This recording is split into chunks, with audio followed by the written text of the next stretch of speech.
રાજકોટ મહાનગરપાલિકામાં કેલેન્ડર કૌભાંડ મામલે મ્યુનિસિપલ કોર્પોરેશન તુષાર સુમેરાએ પ્રતિક્રિયા આપી છે। પહેલી વખત કેલેન્ડર છાપવામાં આવ્યા છે। કેલેન્ડર અંગે ડેપ્યુટી કમિશનરની આગેવાનીમાં કમિટી બનાવવામાં આવી છે। કેલેન્ડર અંગે ખરાઈ કરવામાં આવી રહી છે। Calendar order, work order, tender અંગે ખરાઈ કરવામાં આવી રહી છે। રેડ કોન્ટ્રાક્ટથી કેલેન્ડર બિલ ચૂકવાયેલું છે। બિલ કરીને ટેન્ડર દ્વારા કામ આપવામાં આવેલું છે। કેલેન્ડર કૌભાંડમાં કોઈ ગેરરીતિ થઈ ન હોવાની વાત પણ તેમણે કરી છે। કેલેન્ડર અંગે ડેપ્યુટી કમિશનરની આગેવાનીમાં એક કમિટીની રચના કરવામાં આવશે। મ્યુનિસિપલ કમિશનર તુષાર સુમેરા દ્વારા નિવેદન આપવામાં આવ્યું છે।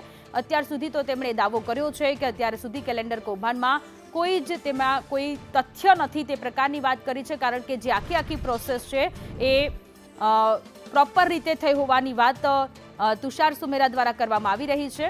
અને આ વખતે પહેલી વખત કેલેન્ડર છાપવામાં આવ્યા છે અને તેમાં પણ કૌભાંડ સામે આવી રહ્યું છે, જેને લઈને અત્યારે લોકોમાં પણ આક્રોશ છે। અને બીજી બાજુ અત્યારે કમિટી બનાવવામાં આવી છે। કમિટી તપાસ કરશે, બિલોને લઈને તપાસ કરવામાં આવશે, જે ટેન્ડર આપવામાં આવ્યું છે એને લઈને તપાસ કરવામાં આવશે।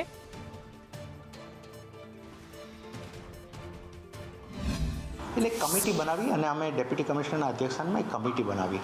અમારા ટેન્ડર મેન્યુઅલ થયું છે, અમારી પ્રોસિજર પ્રમાણે થયું છે કે આમાં અમને કોઈ પણ આ સ્ટેજે એવું નથી લાગતું કે જેની અંદર કોઈ પણ જાતનો કોઈ પ્રશ્ન હોય।